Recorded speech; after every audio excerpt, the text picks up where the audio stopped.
isso. Não é o melhor time, não é diferente isso. dos dois. Não ganhou nada ainda, outros times fizeram campanhas maravilhosas. Eu não vi com essa intensidade. Aí tem várias desculpas. A intensidade não pode, porque a parte física faz diferença. Esse é um adendo. Não dá pra ter intensidade lá atrás. Não, é um adendo que eu respeito. Há várias observações. Claro. Aí um colega, muita gente no jogo, mas a gente fez essas observações. Paulinho me falou depois do jantar, não tinha preparo físico. Tudo bem, mas eu não vi. O que eu vi é assim. Mas não tinha, falou, Bordão. fala que é o Você não ia primeiro ver mesmo. Eu sei, mas fala que é o primeiro time a jogar europeia. Muricy? O quê? Muricy, Por que não podia ter essa intensidade? Não, porque não tinha preparo físico. E a Holanda de 74? Mas não era essa velocidade toda. A intensidade era maior. Não era que a velocidade, o que a Holanda tinha era coisa em bloco. A intensidade do time da Holanda era até maior. Não, era em bloco. movimentação Era também. bloco, era muito em bloco. O Flamengo joga na velocidade muito alta. A Holanda jogava muito em bloco. Não, mas até não corria tanto, era um time muito organizado. A forma com que eles não tinham posições fixas, eu pedi que se mostrasse aqui, nós mostramos há 2 semanas atrás, o primeiro gol, o gol da Holanda na decisão do Mundial de 74 contra a Alemanha, em que 1 minuto e meio, nenhum alemão toca na bola, e a grande estrela, o grande craque, a estrela do carrossel holandês, o Johan Cruyff, atacante principal, ele vem, quando vê o time, ele tá de líbero, ele é o último cara atrás. Ele toca. Até o momento que ele parte com a bola do campo defensivo dele e vai tomar o pênalti lá na frente, que o Neskens bate o pênalti e faz 1-0 pro time da Holanda. Eu concordo com você, não tinha mesmo isso não. Mas alguns times tinham essa intensidade. Eles corriam, pra você ter uma ideia, eles corriam no nosso tempo, era 5 km, 6 km do máximo. Hoje eles correm 12, o futebol 11, mudou bastante. A intensidade hoje é de 18 a 20 km por jogo. De média, né? De média. No nosso tempo a gente corria, sei lá, 10 por hora, 8 por hora. Então, a diferença é muito gigante, a parte física. Então, o que o Bordão falou, ele tem razão. Ele não viu a intensidade porque ele não viu mesmo. Porque ninguém viu, não foi só ele que não viu. Não foi só ele que não viu, eu também não vi. A discussão... Bom, só outra coisa, me aconselharam a falar assim, não fala então que é o primeiro que você viu, é o primeiro time brasileiro dos tempos modernos jogando europeia. Aí sim. Também, e essa também, questão porque de falar eu não vi os outros times jogando europeia. Também não... Parece que você está desqualificando. Não estou desqualificando, mas respeito todas as opiniões. Também não acho que seja europeia, não. Porque a europeia, se a gente for comparar com a Holanda de 74, eu disse no final do jogo, do 5-0 com o Grêmio, e você já estávamos aqui no troca de passe, já tínhamos saído da Globo Aberta, já estava no troca de passe, que eu disse o seguinte, eu estava com uma vontade de ser repórter, porque eu queria perguntar ao Jorge Jesus, com quem eu nunca falei, nunca cumprimentei, nunca fui apresentado, eu tinha vontade de perguntar a ele, você se inspira no Rinus Michel, que era o técnico daquela Holanda e criou aquele carrossel holandês, porque o que o Nori falou agora, o Flamengo, ele marca com os 10 e ataca com os 10. Quantos gols tem feito o Rodrigo, quantos gols tem feito o Paulo Mari? É o Bruno Henrique, é o Gabriel. A partida do Felipe Luiz. Do Felipe Luiz foi gigantesca. Ele deu uma aula de como deve jogar o lateral esquerdo. Mérito de quem montou o grupo também. Tem que ver. E sem precisar ir na linha de fundo. Montagem de grupo mas até mais importante. É isso. O Flamengo... Ele organiza o time de trás, ele dá 2 passos para dentro, ele deixa o corredor. Para quem? Pro Arrascaeta e pro Bruno Henrique. Ele é um meia. Ele não entope os caras ali. É uma rara reunião de jogadores com a compreensão de jogo impressionante. Se você fizer um levantamento nos outros clubes em atividade do futebol brasileiro, não tem tanto jogador titular com tanta entendimento. Eu só queria terminar essa história do Rinus Michel. Eu queria ser repórter hoje, que eu queria perguntar, se inspirou, porque aquele time da Holanda, ele atacava com os 10 e defendia com os 10, jogava em grupo. Talvez não com a intensidade pelo preparo físico, mas atacava com os 10. Quando ele atacava com os 11, porque o Youngblood, o goleiro, ia jogar na intermediária. Isso que está se fazendo hoje com os goleiros, o Rinus Michel fez com a Holanda em 1974. Mas ele disse, né, que a inspiração é a Holanda. Não, claro que a audiência da Globo é bem razoável, né? Naquele dia nós estávamos falando, sei lá, não pode falar muito esse número não, mas 70 milhões de pessoas, mais ou menos, sei lá, qualquer coisa parecida com isso. E na coletiva alguém perguntou a ele mais ou menos, se a sua inspiração vem de onde? Se é alguma coisa de holandês? Aí ele falou do Cruyff. Porque o Cruyff era o símbolo daquele time. Por jogar como jogava. E ele citou o nome de um técnico, me falha o nome agora. Que trabalhou. Que foi anterior ao Reino Smith e não era holandês. Produção. Me faltou o nome agora. Então, realmente aquilo vem de lá mesmo. E essa intensidade do time do Flamengo é legal. A intensidade. E o Cruyff depois levou até para o Barcelona. E hoje o futebol brasileiro, há alguns anos, não tem. A discussão, se eu tivesse aqui, eu teria dito, Bodão, gente, o Bodão está dizendo que nunca viu um time no Brasil jogar com essa intensidade. E o Mano estava irritado, achando que o Bodão estava falando que nunca tinha visto um time jogar tão bem. Mas são duas coisas diferentes. Com intensidade, se não igual, mas muito parecida. Com jeitos de jogar diferente.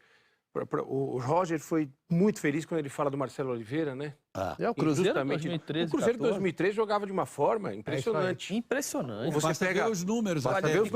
Você pega o Santos do Dorival, que foi campeão da Copa do Brasil, com aquela molecada toda, Ganso e Neymar aparecendo. E você pega o Palmeiras do Luxemburgo de 96, que era impressionante. O jeito que chegava, todo mundo fazia gol. O próprio Corinthians treinado pelo O São Paulo do Tele Santana. O Corinthians do Parreira também. Nós tivemos buscava marcação lá em cima. Foi vice-campeão, perdeu para que a gente ficou mal acostumado, Bodão, eu entendo o que você fala, porque a gente vê os jogos da Europa hoje e o nosso parece a Albânia, manja? Sabe a Albânia? Aquele mundo fechado que ninguém...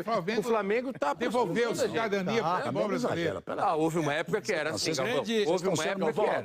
Eu gostei muito da... Vocês estão sendo maldosos demais. Não, houve uma época, melhorou. Eu gostei muito da observação do Noriega, quando ele fala do... O Noriega é fera. Gostei muito dessa observação. Tem uma observação tática muito boa que o Flamengo faz, né? Que quando você chega na área, o Gerson e o Arão, eles estão sempre no rebote. Então, se essa bola, se eles não conseguirem finalizar... Vai voltar para eles. Se essa bola vai voltar, eles estão sempre em posição de pegar essa bola e continuar atacando o adversário.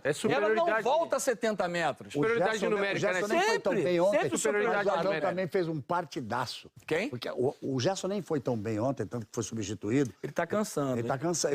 Ele está cansando. Tem alguns jogadores que estão cansando. Estão cansando. Agora o Gerson... Por isso, porque está repetitivo. Por isso o Felipe tá ficou 2 jogos de fora. Chegou na hora de dar uma acalmada, né? Sim, mas repetitivo. Mas olha, gente, e aí a informação... Tá começando a fazer isso. E aí a informação de que, após esse jogo do Vasco, parece que contra o Grêmio ele vai começar a dar uma descansada já pensando nessa luta. Porque ele está 12 dias. Sabe por quê? Agora eu queria mostrar esses números aqui. Porque tá... O Flamengo vai ser campeão. Quando é que vai ser campeão? Aí, antes do final da Libertadores, depois do final da Libertadores. Eu gosto de trabalhar com números. Não o número, aquele negócio que ficou 70% com a posse de bola, também se não chutar em gol. 1-0 pros caras. Isso é número mentiroso. Não é, Muricy? Toma a bola e 1-0 pros caras. O número que eu quero me referir é o seguinte.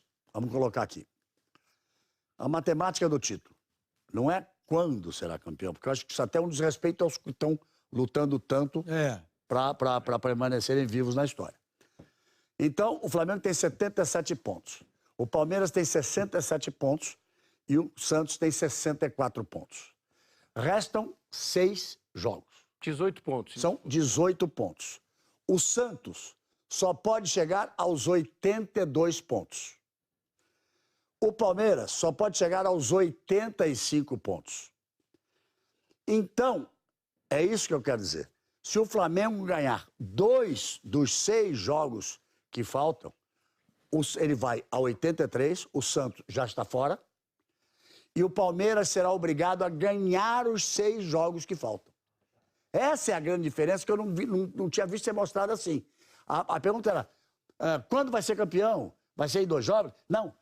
O Flamengo tem 6 jogos para fazer 6 pontos. Em 6 jogos. Para obrigar o Palmeiras a fazer 18 pontos em 6 jogos, ou seja, ganhar todos os seus 6 jogos até o final. Esse título, né? Então, eu acho que é aí que o Jesus pode trabalhar. Mas se ganhar do Vasco, quarta, se ganhar do Grêmio no Olímpico, pauleira.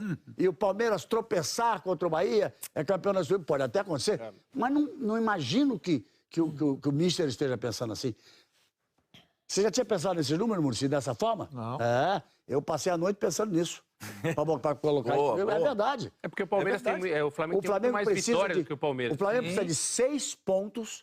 Podem ser 6 empates. De 18. Podem ser em 18. Uma vitória e 3 empates, ou pode ser 2 vitórias. A primeira, o terceiro, o penúltimo, o último. Precisa de 6 pontos para tirar o Santos. Em 18 pontos. E obrigar o Palmeiras a ganhar todos os 6 jogos. Com 9 9 não acontece mais nada. Não, com 9 não. Com 7. Com 7, Com 7 acabou. Com 7 acabou, não é com 9, não. Com 7. Porque com 7 ele vai para 84. Com 7 não, porque o Palmeiras pode fazer 85, são 9. Precisaria 2 vitórias, 2 empates. Com 9 com 8. Com 8 vai 85. Iguala ele provavelmente pelo número de vitórias. Porque ele somaria 2 vitórias a mais. Ponto em cima de ponto é 9. Ele está com 24, o Palmeiras está com 19. São 5 vitórias. E joga o Palmeiras teria que ganhar os 6 jogos. lógico. O Palmeiras teria que ganhar os 6 jogos, o Flamengo se ganhasse 2 jogos. Eu falo do 9 por causa do confronto direto. Mais um detalhe, né? O confronto entre eles, né? Um detalhe. Que então, esses números. Eu acho que na cabeça. E o Santos também joga com o Flamengo. E a gente vê as entrevistas dos jogadores. Eles dizendo, não ganhamos nada até agora, não ganhamos nada até agora, não ganhamos nada até agora. E assim é o futebol. Pé no chão. Me parece que, além de tudo, o time. Esses números impressionam. Quer dizer, o Flamengo precisa de 2 vitórias para tirar o Santos e para obrigar o Palmeiras a ganhar os 6. Todos os jogos. Se você quiser falar de percentual... Todos eles, inclusive, confronto com o Flamengo. Se você for falar de percentual, são 18 pontos. E aí, percentual de menos de 40%. Probabilidade é de 99%. Aí esse percentual deixa para os matemáticos, porque eu não gosto muito desse negócio. Não. Fulano tem X% para ser campeão, o outro fazer uma média dos jogos. Aí você faz uma média de jogos. E como é que está o time? Quem está suspenso? E vai jogar em casa ou é na casa do adversário? Então, eu fiz questão de mostrar esses pontos, porque 2 vitórias nesses 6 jogos, o Flamengo tira o Santos e obriga o Palmeiras a ganhar os 6 jogos dele. Isso você partindo do princípio que nesses 6 jogos o Flamengo ganha 2 e perca 4. E uma coisa que tem que ganhar os 6. Seria o Flamengo, coisa que não aconteceu no campeonato, né? Descarrilhado. O Palmeiras ganhar 6 jogos seguidos. Aí deixa eu perguntar pro professor. Nesse momento você está de volta ao Flamengo. Esse trabalho que o jogador começou contigo, você parou e depois... Há 3 anos? 3 anos. Há 3 anos. Começou com você. Você está lá de novo, no lugar do Mister. Como é que encara, agora com esses números? Eu preciso ganhar 2 em 4, em 6. Como é que você faz? Vamos para cima deles, dá uma fechada, muda a conversa. Como é que o técnico faz? Eu acho que não pode mudar a maneira do que eles estão fazendo até agora. Porque está jogando bem, pô. Não é tão difícil. Agora, com certeza, o maior trabalho dele agora é fazer os jogadores ficar focados até o final. Porque tem uma Libertadores no meio do caminho. Por isso, você tem que chegar forte na Libertadores. Mas ele, inteligente do jeito que é, ele deve já estar sentindo, portanto, que ele deixou o Felipe Luiz 2 jogos fora. O Rafinha, por estar suspenso, ganhou folga. Até porque ele fez algo inédito, né? Na nossa concepção aqui, na nossa maneira de trabalhar o futebol, dos nossos treinadores, do dia a dia do nosso futebol, isso a gente nunca tinha visto. Os caras jogando 16, 17 jogos seguidos. Mas é que ele estava sempre pensando, sabe quando? No próximo jogo. Teve uma questão que o Muricy falou aqui que foi muito legal. Da temporada menor de alguns jogadores, né? O que acontece? O Mister também não entrou no campeonato estadual. Ele já entrou direto no Campeonato Brasileiro. Ou seja, todas essas equipes jogaram 20 jogos a mais do que o Mister. Mas o Flamengo também jogou. Sim, mas não com esses jogadores. Não com esses jogadores. Mas só 4, não. Sim, mas mesmo. Depois da Copa América chegaram o Felipe Luiz. A defesa mudou completamente. Rafinha, Felipe Luiz, Pablo Mari, Gerson. E o Gerson, são os 4. São os 4 jogadores. Mas ele não vai forçar a volta do Arrascaeta, vai dar não pode mesmo. Vai dar uma segurada. Não é mais ou menos isso. Já se machucou 2 vezes, né? Tá jogando com esses... Certamente ele está jogando com esses números que nós mostramos agora. Claro. Certamente ele está jogando com esses números.